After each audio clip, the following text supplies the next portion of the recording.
Good morning friends. आज practical commerce में I would like to discuss how the analysis of financial statements is made.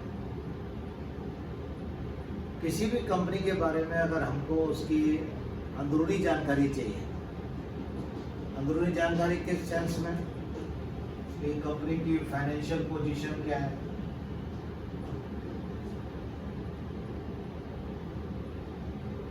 Company की performance कैसी रही,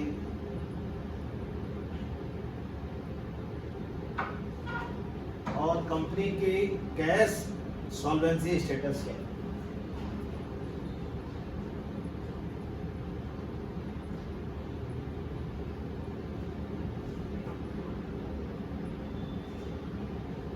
तो इसके लिए हमारे पास क्या तरीके हैं। मेरे पास सपोज रिलायंस इंडस्ट्रीज के 1000 शेयर्स हैं। Legally, I am the owner of the company, but as per the Companies Act, I have no right to interfere in the daily activities of the company. Companies Act में company की performance के बारे में, company की financial position के बारे में ये जो जानने का मौका है, ये साल में एक ही बार आता है, that is in annual general meeting. अब फाइनेंशियल पोजीशन हमको कैसे पता लगती है, उसके लिए फाइनेंशियल स्टेटमेंट कराता है बैलेंस शीट। फाइनेंशियल परफॉर्मेंस कैसे पता लगती है, उसके लिए फाइनेंशियल स्टेटमेंट कराता है प्रॉफिट एंड लॉस अकाउंट। और कंपनी की कैश सॉल्वेंसी स्टेटस क्या है, उसके लिए हमें पता लगता है कैश फ्लो स्टेटमेंट, जिसके बारे में मैंने अपने प्रीवियस वीडियो में भी डिस्कस किया। तो फाइनेंशियल पोजीशन मींस कंपनी की हेल्थ कैसी है। अगर एज ए लेमन कोई पूछे तो कंपनी की जो हेल्थ स्टेटस है वो हमको पता लगता है बैलेंस शीट से। और कंपनी के मैनेजमेंट ने जो कंपनी के पास असेट्स हैं, जो कंपनी के पास रिसोर्सेज हैं, उनको कितना अच्छी तरीके से यूटिलाइज किया और वो यूटिलाइज करके कंपनी की क्या परफॉर्मेंस रही, ये हमको पता लगती है प्रॉफिट एंड लॉस अकाउंट से। और जो भी हमने एक्टिविटीज करी उससे हमारी कंपनी में कितना कैश आया, नेट इनफ्लो का क्या स्टेटस है, वो हमको पता लगता है कैश फ्लो स्टेटमेंट से। अब अगर इसी को डिटेल में लेके चले, बैलेंस शीट में क्या आता है, बैलेंस शीट में आता है assets and liabilities.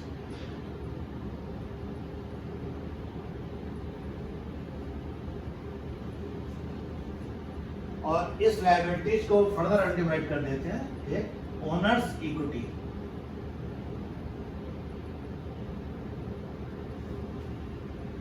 Means company की टोटल असेट्स क्या है। नेचुरल है, किसी कंपनी के असेट्स मान लिया 1000 करोड़ है, तो ये 1000 करोड़ की जो असेट्स हैं, इसके लिए पास पैसा आया कहां से। किसी भी कंपनी में पैसा आने के दो ही रिसोर्सेज हैं, आइदर ओनर्स अपना पैसा लगा दे, that is called owners equity, या आउटसाइडर्स पैसा लगा दे, that is called liabilities. It may be in the form of loans, it may be in the form of sundry creditors। तो जो मेरे पास पैसा आया वो कहाँ से आया, और जो पैसा था वो मैंने कहाँ लगाया, वो कहलाती है हमारी असेट्स। अब अगर आप किसी भी कंपनी की बैलेंस शीट देखेंगे आज की डेट में, as per the format prescribed in Schedule 3 of the Companies Act, अगर असेट्स की हम बात करें तो असेट्स कराती हैं नॉन करंट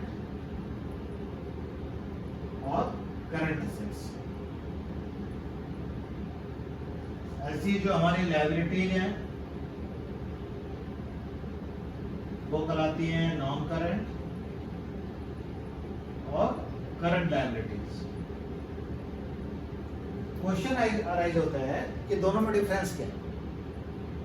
किन असेट्स को मैं नॉन करंट बोलूंगा, किन असेट्स को मैं करंट बोलूंगा। उससे पहले हमें ये जानना जरूरी है कि असेट्स एज सच हम किसको बोलते हैं। What is asset? तो वहां पर अकाउंटिंग स्टैंडर्ड हमको बताता है कि एसेट मीन्स ऐसा कोई भी आइटम जिससे बिजनेस में फ्यूचर में कैश आएगा, दैट इज कॉल्ड एसेट। जिससे फ्यूचर इकोनॉमिक बेनिफिट मिलेगा, दैट इज कॉल्ड एसेट। और लायबिलिटीज क्या है? वो सारे आइटम जिसका मुझे फ्यूचर में पेमेंट करना है, जिसकी वजह से मेरा कैश आउटफ्लो होगा। तो इस तरीके से जो मेरी असेट्स हैं, जो मेरे पास कैश आने वाला है, वो दो टाइप का है, या तो नॉन करंट या करंट। और जो मुझे पेमेंट करने हैं आउटसाइडर्स को, वो भी दो टाइप के हैं, नॉन करंट और करंट। करंट और नॉन करंट में बेसिक डिफरेंस क्या रखा कि किसी भी कंपनी का जो फाइनेंशियल ईयर है वो 12 मंथ्स का होता है। जो उसकी ऑपरेटिंग साइकिल है वो 12 मंथ्स मान लीजिए। तो जो असेट्स मेरी अगले 12 महीने में कैश में कन्वर्ट हो जाएंगे, वो कहलाती है करंट असेट। अगर बहुत पॉपुलर इसका एग्जाम्पल है करंट असेट का, तो जैसे मान लिया इन्वेंट्री है, मेरे डेटर्स हैं, ये मेरी क्या कहलाती है? Current asset. क्यों? क्योंकि इनसे जो पैसा है वो अगले 12 महीने में कैश में कन्वर्ट हो जाए। और नॉन करंट असेट वो कहलाती हैं जिससे फ्यूचर इकोनॉमिक बेनिफिट या कैश तो आएगा बिजनेस में, लेकिन जरूरी नहीं है कि वो 12 महीने में है। उससे कैश आने की उम्मीद मोर देन 12 मंथ की होती है। 1 साल बाद आएगा, 2 साल बाद आएगा, 10 साल में आएगा। तो ऐसी एसेट कहलाती है नॉन करंट। नॉन करंट का अगर बहुत पॉपुलर एग्जाम्पल लें तो वो कहलाती है फिक्स्ड एसेट। जितनी भी फिक्स्ड एसेट्स हैं जिनको मैंने बिजनेस में प्रोडक्शन करने के लिए या सर्विसेज प्रोवाइड करने के लिए परचेज करा है, may be land, may be building, may be machinery, उनमें जो मेरा पैसा इन्वेस्ट है उससे बिजनेस में कैश आपका depending on the life of the asset अगले 10 साल में आएगा, अगले 20 साल में आएगा। या और नॉन करंट का एग्जाम्पल है कि आपने मान लिया इन्वेस्टमेंट कर रखा है किसी कंपनी में, इन्वेस्टमेंट आपने किसी कंपनी में 100 करोड़ रुपए लगा रखे हैं, तो वो जो 100 करोड़ रुपए है इससे कैश आएगा तो, लेकिन क्योंकि वो कैश इमीडिएट 12 महीने में नहीं आएगा, वो डिपेंड करेगा कि आप उस इन्वेस्टमेंट को कितने पीरियड के लिए अपने पास रखना चाह रहे हैं। अगर आप चाह रहे हो कि मैं इसको 10 साल रखूंगा या 5 साल रखूंगा, तो वो कहलाएगा नॉन करंट इन्वेस्टमेंट। और अगर आपको लगता है नहीं कि इसको तो मैं केवल 2 महीने रखूंगा या 4 महीने रखूंगा, तो वो कहलाएगा करंट इन्वेस्टमेंट। तो करंट और नॉन करंट का जो लिंक है वो लिंक किससे हो गया कि कब वो आइटम कैश में कन्वर्ट होगा। अगर अगले 12 महीने में कन्वर्ट हो जाएगा तो वो करंट हो गया। इस एग्जाम्पल में हम लोगों ने इन्वेंट्री है, डेटर्स है, शॉर्ट टर्म इन्वेस्टमेंट है, ये सब मेरे करंट एसेट कहलाते हैं। क्यों कहलाते हैं? क्योंकि इनको मैं अगले 12 महीने में कैश में कन्वर्ट करूँ। और नॉन करंट जब मैं बोलूंगा तो नॉन करंट आइटम भी फ्यूचर में कैश में कन्वर्ट होते हैं, लेकिन उसकी कैश में कन्वर्ट होने की जो साइकिल है वो मोर देन 12 मंथ्स। तो क्राइटेरिया क्या हुआ? Non current more than 12 month, और current means less than 12 month.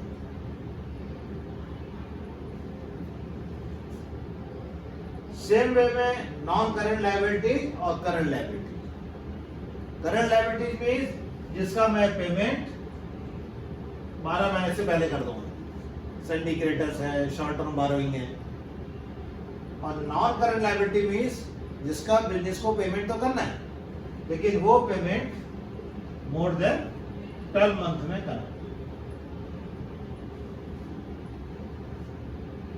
तो जब भी किसी की कंपनी की हम फाइनेंशियल पोजीशन देख रहे हैं तो वो फाइनेंशियल पोजीशन बहुत डिटेल में हमें बैलेंस शीट से पता लग जाता है। असेट है तो टोटल असेट कितनी है, टोटल में कितनी नॉन करंट है, कितनी करंट है। सेम वे में लायबिलिटीज है तो कितनी नॉन करंट लायबिलिटीज है, कितनी करंट लायबिलिटीज है। क्योंकि करंट लायबिलिटीज, क्योंकि मुझे 12 महीने में कैश चाहिए, तो सपोज करो मेरी current liability 100 crore, it means इस 100 करोड़ का पेमेंट मैं तभी कर पाऊंगा जब मेरी करंट असेट भी मोर देन 100 करोड़। सपोज करो ये 200 करोड़, तो मेरी फाइनेंशियल पोजीशन बहुत साउंड है। क्यों साउंड है? क्योंकि मुझे मालूम है कि मैं अपनी करंट लायबिलिटी का पेमेंट टाइम से करने की कैपेसिटी है। और ये अगर मान लिया मेरी करंट असेट केवल 80 करोड़ है, तो ये डिनोट करता है कि शायद मैं अपनी पूरी करंट लायबिलिटी का पेमेंट ना कर पाऊं। तो ये पोजीशन या ये फाइनेंशियल पोजीशन थोड़ी सी ट्रिकी कराती है। तो जब भी हम फाइनेंशियल स्टेटस देख रहे हैं तो असेट भी हो गई, लायबिलिटी भी हो गई, और फिर जैसा कि हमने तीसरा आइटम लिया था ओनर्स इक्विटी। ओनर्स इक्विटी में क्या आता है? ओनर्स इक्विटी में आती है इक्विटी, शेयर कैपिटल और रिजर्व्स। जो पैसा ओनर्स का है, ओनर्स का पैसा दो फॉर्म में दिखाई देते हैं, इक्विटी कितनी है और रिजर्व्स कितने हैं। रिजर्व मीन्स पिछले सालों में मुझे जो भी प्रॉफिट हुए उस प्रॉफिट में से कितना प्रॉफिट मैंने बिजनेस में ही लगा रखा है। तो ये अपने आप में इंडिकेट करता है कि कैसे हम फाइनेंशियल पोजीशन की एनालिसिस कर सकते हैं। अब एक एग्जांपल है, ए लिमिटेड है, इसकी भी असेट्स 1000 करोड़ है, और इधर लेते हैं ए लिमिटेड असेट्स 1000 करोड़ और बी लिमिटेड इसकी भी असेट्स 1000 करोड़। अब देखने में लग रहा है कि भाई दोनों की फाइनेंशियल पोजीशन ठीक है, सेम इनकी हेल्थ है। लेकिन जब इसकी हम डीप एनालिसिस करें तो भाई ये जो 1000 करोड़ है, इस 1000 करोड़ के अगेंस्ट में कितना ओनर्स का पैसा है और कितना बाहर वालों का है। तो पता लगा ए लिमिटेड में तो 600 करोड़ ओनर्स का है और 400 करोड़ लायबिलिटी, और बी लिमिटेड में उल्टा है, 200 करोड़ ओनर्स का है और 800 करोड़ की लायबिलिटी। तो शुरू में स्टेटस सेम दिखाई दे रहा था फाइनेंशियल पोजीशन का, लेकिन जैसे ही हम फर्दर इसको एनालाइज करा तो पता लगा कि बी लिमिटेड में ओनर्स का पैसा केवल 200 करोड़ है, जबकि आउटसाइड की लायबिलिटी 800 करोड़ है। इट मींस इसकी फाइनेंशियल पोजीशन थोड़ी सी ट्रिकी होगी। ये कंपनी असेट्स के लिए आउटसाइडर्स पे ज्यादा डिपेंड है, और ए लिमिटेड सेम असेट्स के लिए पैसा तो 1000 करोड़ ही लगा है, लेकिन वो पैसा उसने अपने सोर्सेज से ही बना दिया, उसे बाहर वालों से कम पैसा लेने की जरूरत पड़ी। तो जब भी हम फाइनेंशियल स्टेटमेंट एनालिसिस करते हैं उसको हम जब इस एंगल से देखते हैं कि current status, current assets versus current liabilities का क्या है, तो इससे हमें पता लग जाता है कि कंपनी फ्यूचर में अपनी सारी लायबिलिटी का पेमेंट करने की पोजीशन में है या नहीं। सेम वे में टोटल असेट के केस में कितना पैसा ओनर्स का है और कितना बाहर का है, उससे हमें पता लग जाता है कि कंपनी की फाइनेंशियल पोजीशन कितनी स्ट्रॉन्ग। तो इस तरीके से जो हमें फाइनेंशियल पोजीशन है किसी भी कंपनी की, वो हम एपरेंटली एनालाइज कर लेते हैं थ्रू बैलेंस शीट। और जब परफॉर्मेंस की बात आती है कि प्रॉफिट कितना है, प्रॉफिट अगेन कोई मान लिया ए लिमिटेड का प्रॉफिट है 100 करोड़, असेट्स वही 1000 करोड़ है, और बी लिमिटेड का प्रॉफिट है 20 करोड़, इट मीन्स ये हुआ ए लिमिटेड ने तो 1000 करोड़ रुपए की एसेट्स को यूज करके 100 करोड़ का प्रॉफिट जनरेट कर लिया, मीन्स 10%।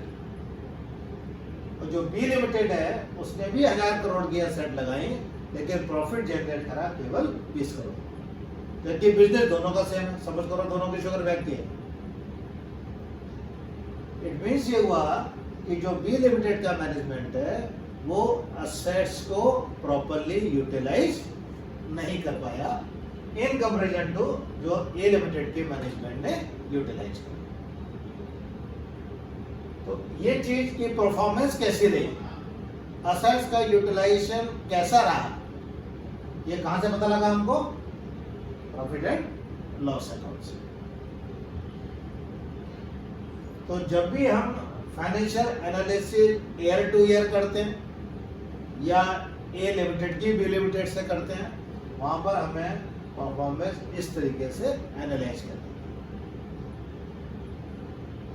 और जो भी मैंने प्रॉफिट अर्न करा इसमें मेरा कैश प्रॉफिट कितना है, उसके लिए फिर हमें तीसरा स्टेटमेंट कराता है financial statement, cash flow statement. तो कैश फ्लो स्टेटमेंट से हमें कैश स्टेटस पता लग जाता है, जो मैंने पिछली वीडियो में डिस्कस किया था कि कैश फ्लो स्टेटमेंट में ये शो होता है कि बिजनेस में पूरे साल में कितना कैश आया ऑपरेटिंग एक्टिविटी से, कितना आया इन्वेस्टिंग एक्टिविटी से और कितना आया फाइनेंसिंग एक्टिविटी से। तो जितना ज्यादा कैश मेरा ऑपरेटिंग एक्टिविटी से आएगा उतना ही ये माना जाएगा कि मैनेजमेंट ने अपनी असेट्स का यूटिलाइजेशन बहुत प्रॉपर वे में करा।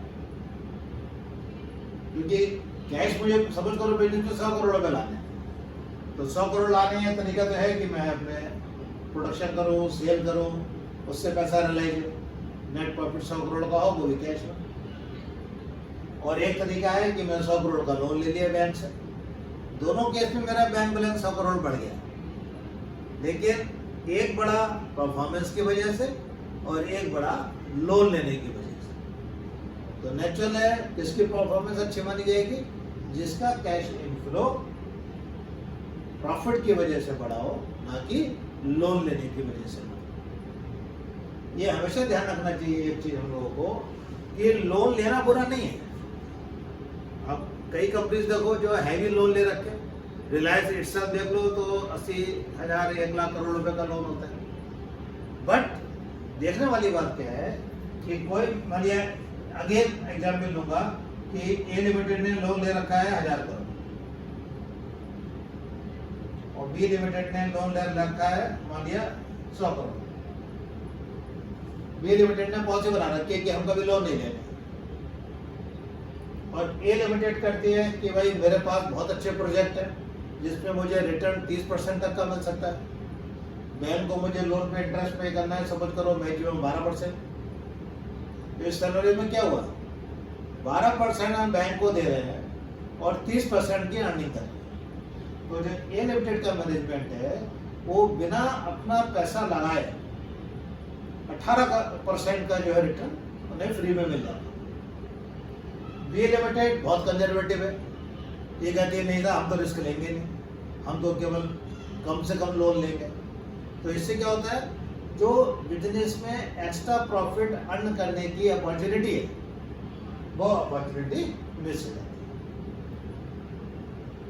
तो बिजनेस में हम लोन भी ले सकते हैं, लोन लेना बुरा नहीं है, बट एक रिस्की प्रोपोजिशन होता है कि लोन लगा के जिन प्लांट में या जिन एसेट्स में हम पैसा लगा रहे हैं उससे जो रिटर्न आएगा that must be more than my interest being paid to the bank.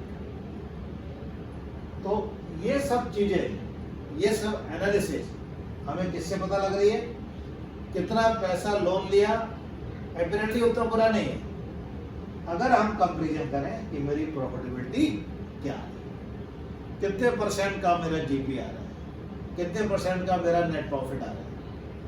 अगर मेरा नेट प्रॉफिट का रिटर्न लोन के इंटरेस्ट रेट से ज्यादा है तो हमें लोन लेने में कोई बुराई नहीं, रिस्क फैक्टर उसमें भी जोड़ लेना चाहिए। तो इस तरीके से हम किसी भी कंपनी की फाइनेंशियल पोजीशन फाइनेंशियल परफॉर्मेंस और कैश सॉल्वेंसी, ये हम फाइनेंशियल स्टेटमेंट से एनालाइज कर सकते हैं।